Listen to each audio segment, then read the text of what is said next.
नमस्कार, FM news देख रहे हैं आप। मैं हूं आपके साथ प्रतीक्षा चहल। बड़ी खबरों का रुख करेंगे और सबसे पहले बात यूपी की। यूपी में योगी आदित्यनाथ की दोबारा सरकार आने के साथ ही उन्हें बुलडोजर बाबा की उपाधि दे दी गई है। अब प्रदेश में इसका असर भी देखने को मिला। उत्तर प्रदेश में योगी सरकार की वापसी के बाद काली कमाई और अवैध कब्जे पर बुलडोजर चलने का सिलसिला जारी है। उत्तर प्रदेश की राजधानी लखनऊ में बहुजन समाज पार्टी के नेता की 7 मंजिला इमारत पर बुधवार को बुलडोजर चला। दावा किया जा रहा है कि बसपा के नेता ने लखनऊ विकास प्राधिकरण की जमीन पर अवैध रूप से अपार्टमेंट बना लिया है। हजरतगंज स्थित अपार्टमेंट में हुई कार्रवाई के बाद बसपा नेता फहाद भावुक दिखे और कहा कि आखिर जब ये बन रहा था तब कोई आपत्ति क्यों नहीं जताई गई। वहीं प्राधिकरण का कहना है कि कई बार नोटिस जारी करने के बाद भी फहाद ने 7 मंजिला इमारत का काम जारी रखा। उन्हें चेतावनी दी गई थी। जब बीएसपी नेता के मकान पर कार्रवाई हो रही थी, मौके पर लखनऊ विकास प्राधिकरण के बड़े अधिकारी मौजूद थे, लेकिन खबर के मुताबिक एलडीए के अधिकारी भी इस अवैध निर्माण कार्य में शामिल हैं। एलडीए के स्थानीय अधिकारियों पर मामले में कार्रवाई भी हो सकती है, क्योंकि ये उनके संज्ञान में था, फिर भी उन्होंने निर्माण नहीं रोका। तो आपको बता दें कि एक बार फिर बुलडोजर बाबा का बुलडोजर चलता हुआ नजर आ रहा है। भूमाफियाओं पर और बीएसपी नेता फहाद के अपार्टमेंट पर यह कार्रवाई हुई है, जहां पर पीला पंजा चला है। पीला पंजा चलकर भूमाफियाओं पर बुलडोजर चलाने का सिलसिला शुरू हो चुका है यूपी में, और अब बुलडोजर बीएसपी नेता के इस अपार्टमेंट पर चली है, जो कि 7 मंजिला है। हालांकि विभाग की तरफ से यह कहा गया है कि 7 बार इसको, माफ कीजिएगा, विभाग की तरफ से कहा गया कि कई बार नोटिस जारी किया गया है, लेकिन बावजूद इसके ये निर्माण कार्य चलता रहा। लेकिन फहाद की तरफ से कहा गया कि जब ये निर्माण कार्य हो रहा था तब क्यों नहीं इस पर कोई कार्रवाई की गई।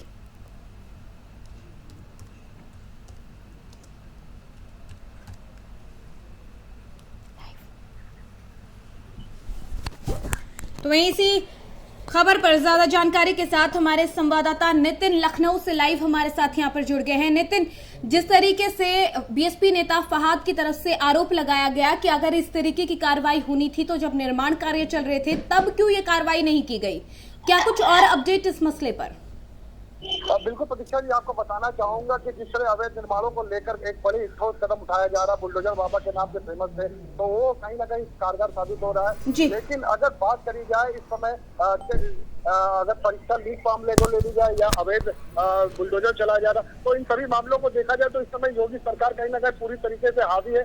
लेकिन उन पर विपक्षी दल का भी रुख बदलता हुआ नजर आ रहा है। ट्वीट किया जा रहा है, अखिलेश यादव अलग ट्वीट कर रहे हैं, बसपा से अलग ट्वीट हो रहा, तो कहीं ना कहीं ये दिखाया जा रहा है कि जिस तरह से प्रदेश की कमान संभालने के बाद जिस तरह से अवैध निर्माणों का जाल लगा हुआ है, उसको किस तरह से गिराया जाएगा। वहीं उनकी पार्टी के ही लोग इस मामले में को लेकर सामने नजर आ रहे हैं। जो देखा जा रहा है कि उनकी पार्टी के ही लोग इस शरीक है, तो उन पर भी कहीं ना कहीं प्रक्रिया चल रही है। विपक्षी दल काफी हावी हो रहा है, इसीलिए विधानसभा में अखिलेश यादव सामने आए हैं और वो अपनी बातों को उठाएंगे, सामने रखेंगे कि जो मुद्दे चल रहे हैं। आज का सबसे बड़ा मुद्दा यही है कि जिस तरह से अवैध निर्माणों के खिलाफ कार्रवाई की जा रही है, और साथ ही साथ परीक्षा को लेकर कहा जा सकता है कि जो परीक्षाएं हो रही थी हाई स्कूल इंटर, तो उसमें भी कहीं ना कहीं पेपर लीक का मामला सामने आ रहा है। तो इन सबको मुद्दों को लेकर बड़ी ठोस कदम उठाया जा रहा है। विपक्षी घेरने में लगा हुआ है पार्टी को, और सरकार अब विपक्ष से कितने घेरे में आता है, ये सबसे बड़ा सवाल हो सकता है। बिल्कुल, परीक्षा के सवाल पर आऊंगी आपके पास, लेकिन उससे पहले अगर बात करें हम, क्योंकि बुलडोजर की बात चल रही है लगातार, इससे पहले भी जो कार्रवाई है वो होते हुए दिखाई दे रही थी। प्रयागराज में भी इससे पहले हुई अवैध जो कब्जा था उसके ऊपर, और अब बात यहाँ पर आ रही है। हालांकि विभाग की तरफ से ये कहा गया कि पहले कई बार नोटिस दिया गया था, लेकिन बावजूद इसके निर्माण कार्य नहीं रोका गया। वही फहाद की तरफ से आरोप लगाया कि गया है कि पहले क्यों नहीं इस पर कार्रवाई हुई। तो ये कहा जा सकता है कि दोनों तरफ से आरोप प्रत्यारोप का दौर जारी है। प्रतीक्षा जी, मैं आपको बताना चाहूंगा कि जी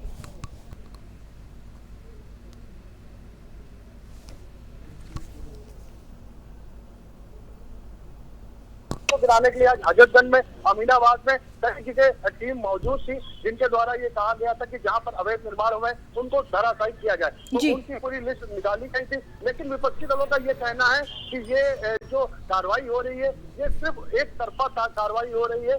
दो तरफा कार्रवाई नहीं हो रही, उनके जो पार्टी के जो लोग काम कर रहे हैं उनके खिलाफ किस तरह से कार्रवाई करेंगे, क्योंकि जो लोग इस समय बिल्डर अगर देखा जाए तो बड़े बड़े कामों करने में सक्षम है, उनके पास किसी तरह का कोई परमिट संख्या मानचित्र नहीं उपलब्ध है, उसके बावजूद वो काम कर रहे हैं। तो कहीं ना कहीं एक ये कहा जा सकता है कि एलडीए की अनदेखी विभागों की कहीं ना कहीं बिल्डरों का कारनामा सामने आ रहा है और वो अपनी मनमानी कर रहे हैं, बड़ी बड़ी बिल्डिंगें बना रहे हैं। और इससे पहले कई ऐसे मामले आ चुके हैं जो अवैध बिल्डिंग गिरने के बाद भी कोई कार्रवाई नहीं हो पाई और वहाँ पे कई लोग मर गए और उस पर कोई भी अभी भी कार्रवाई नहीं हो पाई। कारवार का मामला आपको बताना चाहूंगा, जहाँ पर आग लगी थी, आज भी वह बिल्डिंग ठीक है लेकिन उनमें काम चल रहा है, तो उसमें कोई कार्रवाई इंडिया नहीं कर रहा है। लेकिन वो सबसे बड़ा सवाल निशान था क्योंकि वहाँ पर कई लोग मर चुके थे, उस बिल्डिंग को सीज करने के आदेश आए थे, डीसी ने खुद उस बिल्डिंग को सीज कराने की बात कही थी। तो पूरा इंडिया विभाग बदला गया, पंकज गंगवार सचिव बने और अक्षय त्रिपाठी वहाँ के डीसी है, लेकिन उसके बावजूद भी वहाँ पर अभी भी अवैध काम जारी है। उन पर किस तरह से बुलडोजर चलेगा, ये विपक्ष सबसे पहले मुद्दा उठा चुका है और ये उठता हुआ नजर आ रहा है, इसलिए ट्वीट किया जा रहा है। लोग बराबर ट्वीट कर रहे हैं, अपनी जानकारी दे रहे हैं कि जहां जहां पर अवैध निर्माण हो रहे हैं उनके खिलाफ सांसद, शासन और प्रशासन किस तरह का रुख अपनाता है। जी ठीक है। अब लगातार विपक्ष घेरने की कोशिश कर रहा है इस पूरे मामले को लेकर सरकार को, और सरकार की तरफ से कहा जा रहा है कि किसी भी तरीके से अवैध कब्जे जो हैं या फिर अवैध निर्माण जो है उनको होने नहीं दिया जाएगा। तो ये कह सकते हैं कि बुलडोजर बाबा पूरे एक्शन में नजर आ रहे हैं प्रदेश में। बिल्कुल बिल्कुल, बुलडोजर बाबा यानी योगी 2.0 की सरकार जो चल रही है वह सत्ता संभालने के बाद तुरंत ही उन्होंने कार्रवाई करना चालू कर दिया, चाहे वह उनकी पार्टी के लोग काम कर रहे हो या विपक्ष दल के काम कर रहे हो। तो अवैध निर्माण के खिलाफ उनका बुलडोजर चल रहा है। जैसा कि मैंने एफएम न्यूज ने अपने खबरों के माध्यम से दिखाया था कि जिस समय चुनाव खत्म हुआ था और शपथ लेने के पहले बुलडोजर उनका शपथ ग्रहण तक गया था, तो ये पहले एफएम न्यूज दिखा चुका था कि किस तरह से बुलडोजर आया है। तो वो अब शपथ ग्रहण खत्म होने के बाद काम शुरू हुआ, तो काम पे वो कहीं ना कहीं दिखता हुआ नजर आ रहा है। जेसीबी चल रही है, सारी बिल्डिंगें हो रही है अवैध रूप से जो है, तो उसमें कहीं ना कहीं ये विपक्षी दलों पर एक तरह से छाया मंडल जी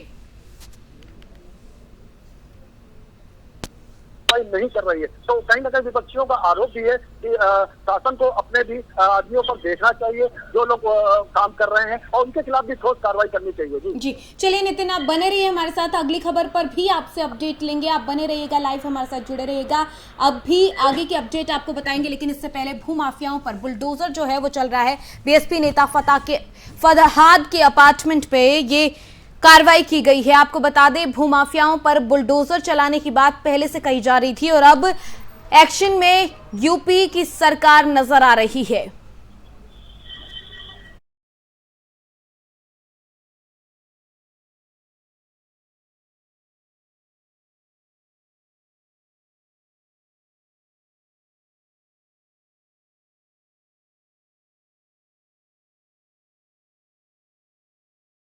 तो वहीं यूपी में 10वीं और 12वीं की बोर्ड की परीक्षाएं जारी हैं। इसी के बीच में बुधवार को 12वीं की अंग्रेजी का पेपर लीक होने की आशंका के बीच में 24 जिलों के सभी सेंटर्स पर पेपर न कराए जाने के निर्देश जारी कर दिए गए। अब इस मामले में सीएम योगी आदित्यनाथ ने सख्त कार्रवाई के निर्देश दिए हैं। उन्होंने दोषियों के खिलाफ राष्ट्रीय सुरक्षा कानून के तहत कार्रवाई करने के निर्देश दिए। वहीं शिक्षा विभाग की एसीएस आराधना शुक्ला ने कहा कि 24 जिलों में पेपर लीक नहीं हुआ, पेपर सिर्फ एक जिले में लीक हुआ है, लेकिन परीक्षा की शुचिता बनाए रखने के लिए 24 जिलों में सभी केंद्रों पर परीक्षाएं रद्द की गई हैं। वहीं मिली जानकारी के मुताबिक पेपर लीक की जांच स्पेशल टास्क फोर्स कर सकती है। यूपी सरकार के निर्देश पर इंटरमीडिएट के अंग्रेजी के पेपर लीक के मामले का जांच का जिम्मा उत्तर प्रदेश एसटीएफ ले सकती है। एसीएस अनुराधा शुक्ला ने कहा कि अभी इस पर विचार चल रहा है।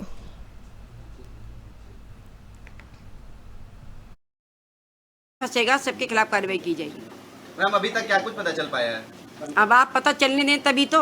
मैम जांच किसको दी जाएगी इसकी, जो लीक हुआ है पेपर, इसकी जांच किसको दी जाएगी? इसकी जांच बता दी जाएगी आपको, जिसको भी दी जाएगी हम बता देंगे आपको। एसीएस होम की तरफ से मैम रिपोर्ट मांगी गई है, किनसे मांगी गई है, कहाँ पे अभी वो सब बता दिया जाएगा आपको। उत्तर प्रदेश में पेपर लीक होने का सिलसिला अभी थमता हुआ नजर नहीं आ रहा है। आज इंटरमीडिएट की इंग्लिश की परीक्षा थी। आगरा समेत 24 जिलों में इंटरमीडिएट का पेपर लीक हुआ है, जिसके बाद जो परीक्षार्थी थे उनमें खासा आक्रोश आगरा में देखने को मिल रहा है। विद्यार्थियों का साफ तौर पर कहना था कि हम लोग इस पेपर की तैयारी करके आए थे, पर परीक्षा जो केंद्र था वहाँ के प्रबंधन द्वारा ये बताया गया कि आज उनका इंटरमीडिएट का इंग्लिश का पेपर लीक हो गया है। हम इस समय आगरा के राजकीय इंटर कॉलेज यानी गवर्नमेंट इंटर कॉलेज में खड़े हैं, जहां पर विद्यार्थियों में पेपर लीक होने के बाद खासा आक्रोश है। प्रशासन द्वारा तुरंत इस पेपर लीक होने के मामले को लेकर जांच पर विचार हो रहा है। पेपर लीक मामले को लेकर एक्शन में सीएम योगी नजर आ रहे हैं। वहीं ज्यादा जानकारी के साथ हमारे संवाददाता नितिन लगातार हमारे साथ यहां पर जुड़े हुए हैं।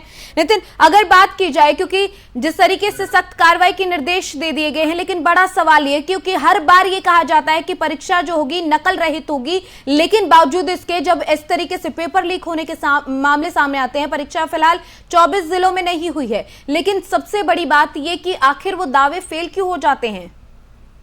बिल्कुल प्रतिष्ठा जी, आपको बताना चाहूंगा कि जितने बड़े बड़े दावे थे वो सब धराशायी होते हुए नजर आ रहे हैं। जहां पर विपक्ष ने अब उंगली उठाना चालू कर दिया है। उनका कहना है कि जिस तरह से 24 जिलों में परीक्षा रद्द कर दी गई, आखिर कारण क्या था? क्योंकि बड़े बड़े जिलों में परीक्षा रद्द होने का स्तर पर बहुत बड़ा मुद्दा बन जाता है। पेपर था, सेकंड पाली का पेपर था, इंटर परीक्षा इंटर के विद्यार्थियों को देना था।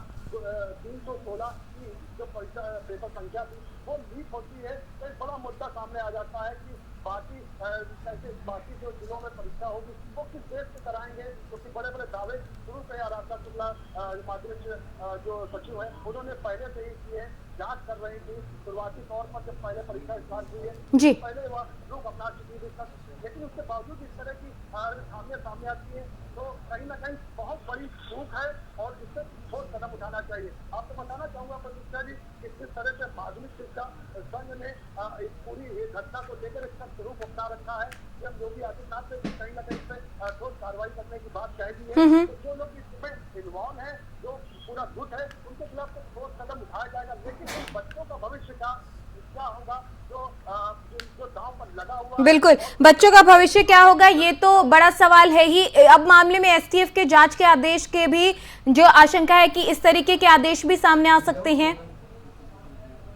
बिल्कुल प्रतिष्ठा जी, आपको बताऊं कि जिस तरह से आदेश योगी आदित्यनाथ ने दे दिया है, उन्होंने साफ तौर पर ये कहा है कि जो लोग इन्वॉल्व हैं इन 24 जिलों में पाए जाते हैं दोषी, उनके खिलाफ ठोस कदम उठाया जाए। वहीं सबसे बड़ा दिक्कत ये है कि गुलाब बेली जो कि शिक्षा मंत्री उनका भार संभाला है दिया गया है और आज दूसरा ही दिन था उनका, और इस तरह की घटना सामने आ जाती है तो एक बड़ा सवालिया निशान उठता है पार्टी के ऊपर भी और साथ ही साथ विभाग के ऊपर भी, किस तरह के पुख्ता इंतजाम किए गए, फुटेज लगे हुए थे, कैमरे लगे गए हैं और सब कुछ स्कैनिंग चल रही थी। उसके बावजूद इस तरह की घटना सामने आती है तो बहुत बड़ा सवालिया निशान है, क्योंकि 51 जिलों में परीक्षा चल रही है सेकंड पाली की और 24 जिलों में इस तरह से रद्द कर दी गई है। वो मैं कुछ जिलों को बताना चाहूंगा, कानपुर देहात है, उन्नाव है, गोंडा है और कई ऐसे जिले हैं जहाँ पर परीक्षाओं को रद्द किया गया है। तो वहाँ के बच्चों का मानना है कि जिस तरह से उन्होंने तैयारी करी थी तो कुछ बच्चों की वजह से पूरे बच्चों पर किस तरह से गाज गिर रही है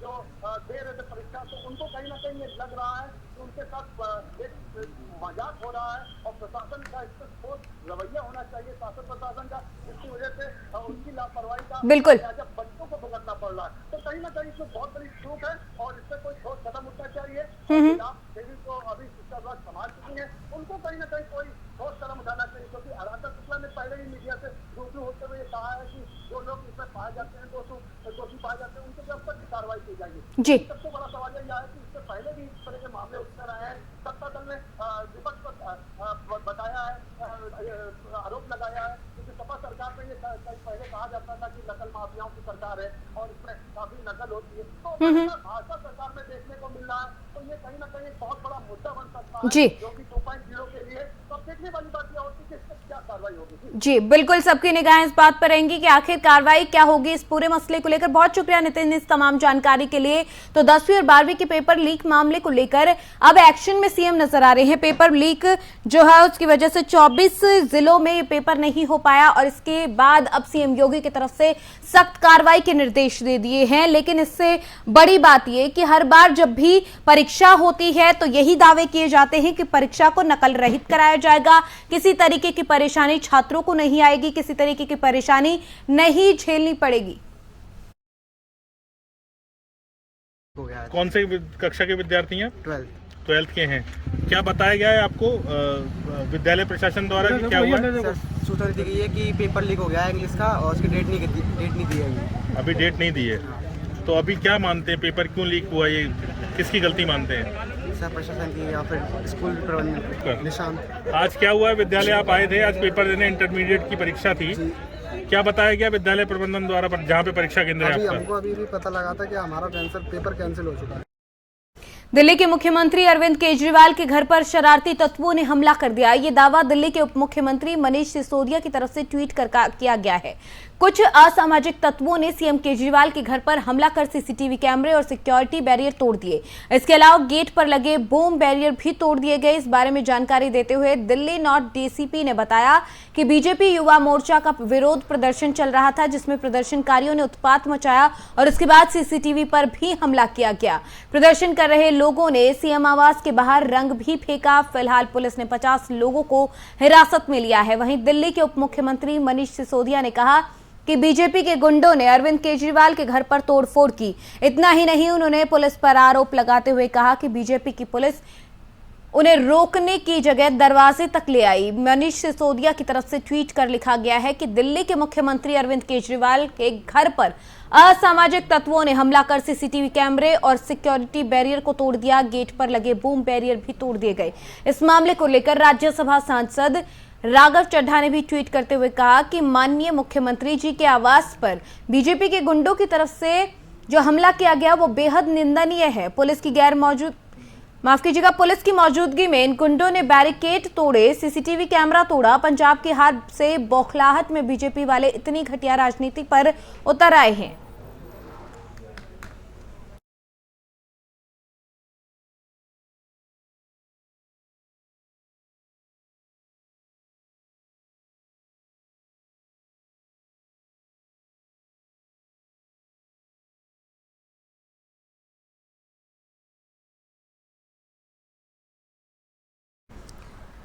तो वहीं दिल्ली में सीएम केजरीवाल के घर पर हुए हमले को लेकर उप मुख्यमंत्री मनीष सिसोदिया ने बीजेपी पर आरोप लगाया। सिसोदिया ने आरोप लगाते हुए कहा कि बीजेपी केजरीवाल की हत्या करवाना चाहती है। क्या कुछ और उन्होंने कहा, सुनिए जरा।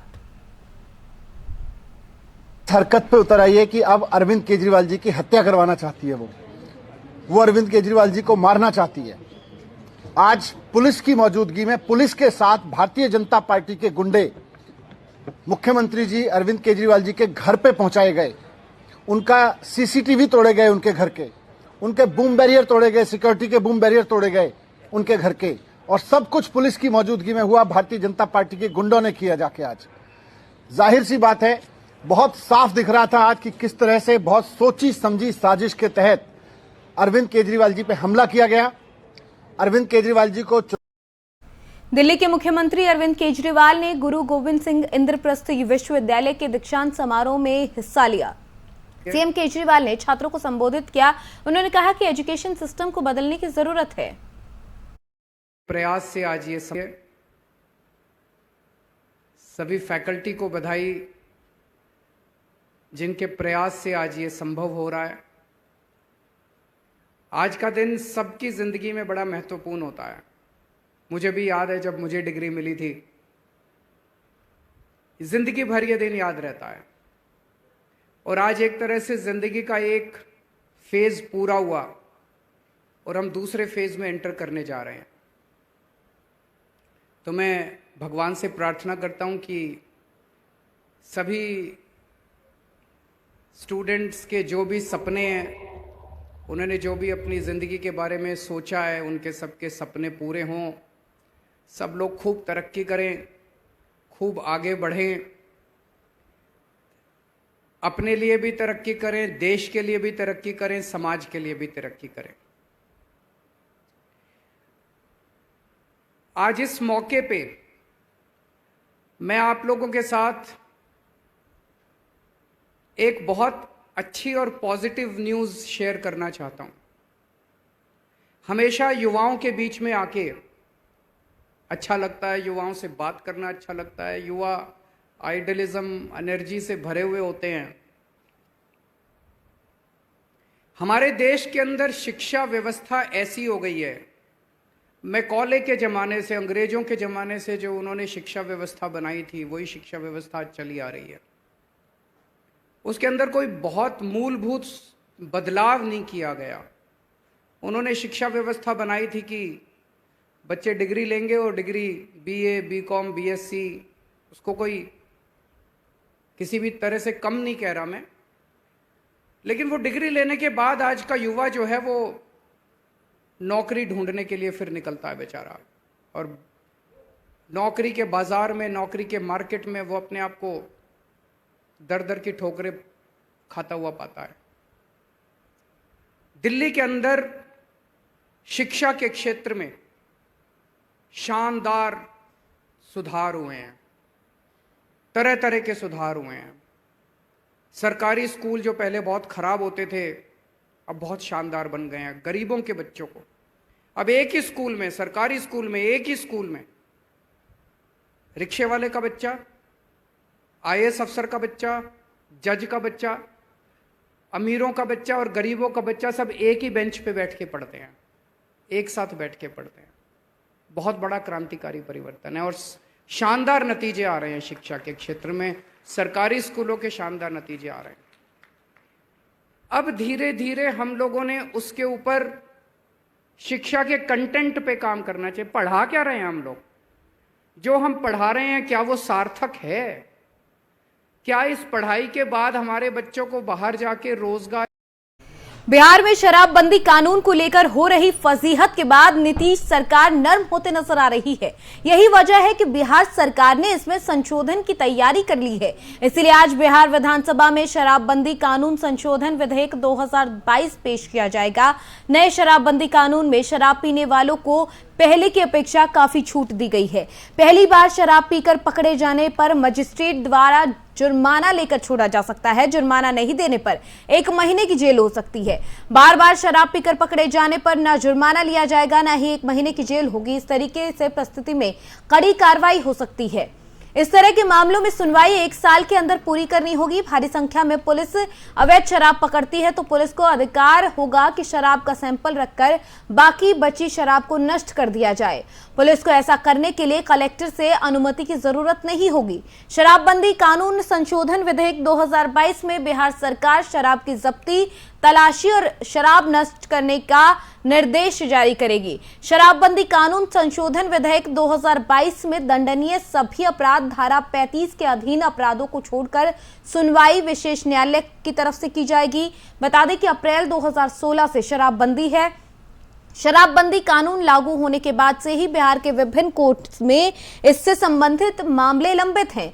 भारी संख्या में लोग जेल में बंद हैं। सुप्रीम कोर्ट ने बिहार सरकार को फटकार लगाई थी। इसलिए बिहार सरकार अपनी फजीहत को देखते हुए विभिन्न कोर्ट में लंबित शराब वाले मामलों के निपटारे और सुनवाई जल्द हो, इसके लिए शराबबंदी कानून संशोधन विधेयक 2022 लेकर आई है।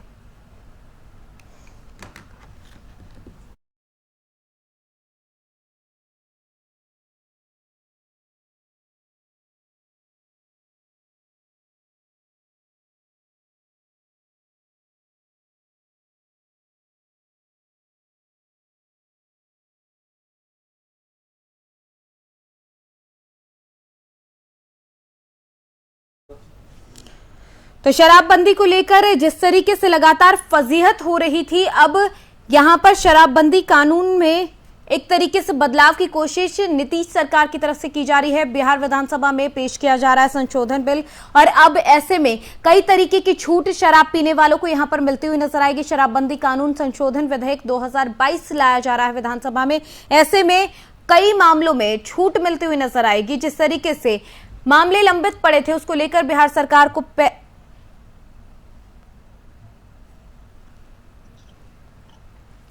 तो वहीं इसी खबर पर ज्यादा चर्चा के लिए मेहमान हमारे साथ जुड़ गए हैं। अभिषेक यादव आरजेडी नेता हैं, हमारे साथ यहां पर जुड़ गए हैं। अभिषेक जी, बहुत स्वागत है आपका एफएम न्यूज पर। Thank you. देखिए, जिस तरीके से बिहार विधानसभा में ये विधेयक पेश किया जा रहा है और शराबबंदी कानून जो है उसमें छूट की बात कही जा रही है, ऐसे में किस तरीके से देखेंगे इसे? मैडम, ये कानून जो है नीतीश बाबू ने जब सीएम पद संभाला अभी 2013 के बाद से तभी लाया था पूर्ण शराबबंदी का कानून, ठीक है ना जी। और शराब जो है घर घर बिक रहे हैं, होम डिलीवरी हो रहा है। इसमें 3 से 3.5 लाख लोग जो है उनको जेल के अंदर बंद किया गया, जिसमें सिर्फ गरीब लोग हैं, ठीक समझ रहे ना जी जी। गरीब लोगों को जेल में बंद किया गया।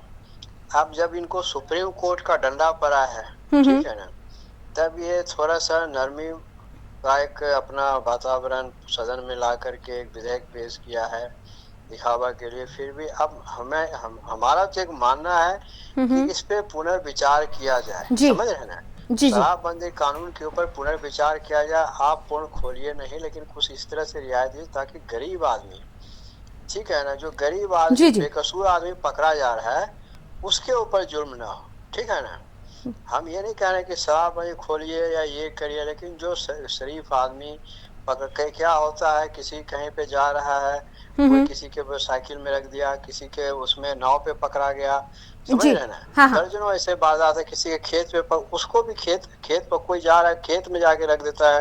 तो अब अगर इसकी बात करेंगे, जैसे ये विधेयक लेके आया जा रहा है, संशोधन बिल जो आ रहा है, इसमें इसी तरीके की कुछ छूट दी गई है, उसको किस तरीके से देखेंगे जो ये छूट आ रही है? इसमें छूट दी गई है ठीक है, लेकिन आप एक बार छूट देने का मतलब क्या है? इसका मतलब आप इससे अच्छा तो पूर्ण शराबबंदी को खोल ही दीजिए। आप छूट देने का मतलब ये है ना कि आप और भी चोरी तरीके से शराब को बढ़ावा दे रहे हैं। आप समझिएगा मेरी बात जी। ये विधेयक पास हुआ है तो अब तो पहले लोग छुपे छुपाए ऐसे बेचता था, अब खुलेआम जाके बेचेगा और पकड़ाएगा, फिर उसको जुर्माना भर के छूट जाएगा जी। ऐसे बिहार में इतनी कानून व्यवस्था खराब है और शराब को लेकर के तो और बुरा हाल है, ठीक है ना। आपने ठीक है अच्छा किया था, आपका नियत अच्छा था, हम लोग ये नहीं कहेंगे कि शराब को सरेआम पीना चाहिए, उससे पी करके क्राइम बढ़ता है, ये बात सच्चाई है जी। नीतीश जी की मैं ये नहीं कह रहा, नीतीश जी की बात सराहना अच्छी बात है, लेकिन वो किए तो थे अच्छे काम के, लेकिन उल्टा हो गया, ये घर घर बिकने लगा, लोग इसको पी करके अब जहरीली शराब पी के देखिए दर्जनों लोग मर चुके। हर जगह आप देखिए क्या है, इतनी मिलावट हो गई शराब में, स्पीड मिला के, जहर मिला के लोग बेच रहा है जी। और आप ये समझिए कि पुलिस प्रशासन मिला हुआ है, इसे तो और छूट मिले। आप विश्वास नहीं करिएगा, आप ही के मीडिया चैनल कहीं भी कई लोगों ने दिखाया है कि जो पुलिस वाले अपने गाड़ी स्कॉर्पियो भर के और छतों पे रख के दारू बेच रहे हैं जी। इससे बुरा हाल क्या होगा बिहार का? जी अभिषेक जी, आप बने रहिए हमारे साथ प्रतिभा सिंह जी भी जुड़ गई हैं, जेडीयू नेता हैं। प्रतिभा जी, बहुत स्वागत है आपका एफएम न्यूज पर। नमस्कार मैम, देखिए जिस तरीके से अब बिहार विधानसभा में बिल पेश हुआ और जो संशोधन किए जा रहे हैं शराबबंदी को लेकर, इस तरीके से अब जो बदलाव लाए गए हैं उनको किस तरीके से देखेंगे? क्योंकि आपसे पहले आरजेडी नेता हमारे साथ यहाँ पर जुड़े हुए हैं अभिषेक जी, उनसे भी मैंने यही सवाल किया था, उनकी तरफ से जवाब दिया गया। अब आपसे जानना चाहूंगी कि आखिर किस तरीके से इस बदलाव को हम देखें। मैडम आपका सवाल क्या है? मैंने सुना नहीं पूरी तरह से। जो शराबबंदी को लेकर संशोधन किया जा रहा है, जो उसको लेकर बिल आ रहा है, उसको लेकर मैं सवाल पूछ रही हूँ कि जो ये बदलाव किए जा रहे हैं, जब जो छूट मिलेगी उसको किस तरीके से देखा जाए? देखिए, ये तो देखने वाले का अपना नजरिया होता है कि वो किस तरह से देखते हैं। विपक्ष को जब भी कोई सरकार अच्छा काम करने देती है, विपक्ष उसमें नेगेटिव पॉइंट ढूंढ लेता है जी। तो इसे पॉजिटिव देखे, पॉजिटिव वे में देखे तो इसके बहुत सारे फायदे हैं। अब पहले था कि अब पुलिस कर्मियों को डीएम से परमिशन लेना पड़ता था, टाइम लग जाता था। अब ऐसा नहीं है, ऑन स्पॉट उसको पकड़ सकते हैं, तो इसमें क्या दिक्कत है? विपक्ष को क्यों पेट में दर्द हो रहा है? अभिषेक जी, आपसे जवाब चाहूंगी, सुना आपने प्रतिभा जी को? पेट में दर्द नहीं हो रहा है, ये गरीबों को जान के साथ खेला जा रहा है। पहले लोग थोड़ा डरता भी था, खुलेआम, समझ रहे हैं ना, ये विधेयक पास करवा करके ये साबित कर रहे हैं। या तो इसको पूर्ण तरह से खोल दे, चुका छुपी का खेल ही नहीं बंद हो जाएगा। पहले लोग छुपे जहर बेचते थे, अब खुलेआम जहर बेचेंगे। अब वो जो है थाना, जो भी आप बता रहे हैं, आयो होता है, ठीक है ना? आयो पहले परमिशन लेना पड़ता था, उसके ऊपर बंदिशें होती थी, अब उसको कोई बंदिश नहीं होगा, खुलेआम बेचेगा, बेचवाएगा, वहाँ पे लोगों को बिल्कुल हैरेस करेगा और पैसा भी वो मोटा तरीके से लेगा और गरीब आदमी का सबसे ज्यादा मरण होगा। मैम प्रतिभा जी, आपसे जवाब। देखिए क्या होता है। अरे भाई, इनको सिर्फ बोलना है। सरकार जब भी कोई अच्छा काम करती है उसको देखना नहीं चाहते, सिर्फ उसका लाभ लेते हैं और उसके बाद बुराई करते हैं। मैं ये कह रहे हैं कि गरीबों के जान के साथ खिलवाड़ किया जा रहा है, तो क्या ये कानून सिर्फ गरीबों के लिए बना है? क्या वो बता सकते हैं हमारे विपक्ष वाले भाई कि ये कानून सरकार से या जो बिल आ रहा है गरीबों के लिए लाया जा रहा है। और इसमें लोग आ रहे हैं, क्या गरीबों के लिए बनाया जा रहा है कानून? क्या गरीबों को जी जी, चलिए आप दोनों को मैं यहाँ पर रोकना चाहूंगी, वक्त की बहुत कमी है मेरे पास। आप दोनों का बहुत शुक्रिया। प्रतिभा जी आप हमारे साथ जुड़ी, अभिषेक जी आप भी हमारे साथ यहाँ पर जुड़े, दोनों चर्चा का हिस्सा बने। आप दोनों का बहुत बहुत शुक्रिया अपना कीमती वक्त देने के लिए।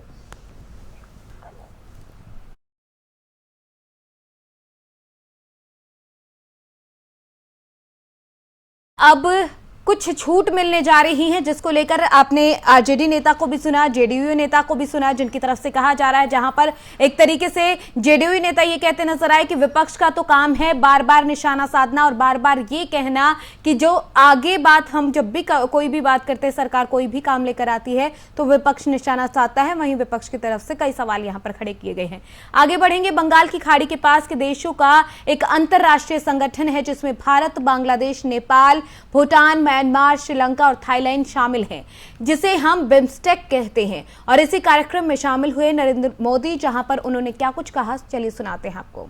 और साथी लीडर्स, बिम्स्टेक के सेक्रेटरी जनरल, नमस्कार। आज 5वीं बिम्स्टेक समिट में आप सबसे मिलकर मैं बहुत ही प्रसन्न हूं। बिम्स्टेक की स्थापना का यह 25वां वर्ष है, इसलिए आज की समिट को मैं विशेष रूप से महत्वपूर्ण मानता हूं। इस लैंडमार्क समिट के परिणाम बिम्स्टेक के इतिहास में एक स्वर्णिम अध्याय लिखेंगे। एक्सेलेंसीज, पिछले 2 सालों के चुनौतीपूर्ण माहौल में राष्ट्रपति राजपक्ष ने बिम्स्टेक को कुशल नेतृत्व दिया है। सबसे पहले मैं उनका अभिनंदन करता हूं। आज के चुनौतीपूर्ण वैश्विक परिप्रेक्ष्य में से हमारा क्षेत्र भी अछूता नहीं रहा है। हमारी अर्थव्यवस्थाएं, हमारे लोग अभी भी कोविड-19 पैंडेमिक के दुष्प्रभावों को झेल रहे हैं। पिछले कुछ सप्ताहों के यूरोप के डेवलपमेंट्स ने अंतर्राष्ट्रीय व्यवस्था के स्थायित्व पर प्रश्न चिन्ह खड़ा हो गया है। इस संदर्भ में बिम्स्टेक क्षेत्रीय सहयोग को और सक्रिय बनाना महत्वपूर्ण हो गया है। हमारी क्षेत्रीय सुरक्षा को अधिक प्राथमिकता देना भी अनिवार्य हो गया है। एक्सेलेंसीज, आज हमारे बिम्स्टेक चार्टर को। चलिए, बड़ी खबरों में फिलहाल मेरे साथ इतना ही। आप देखते रहिए FM न्यूज। नमस्कार।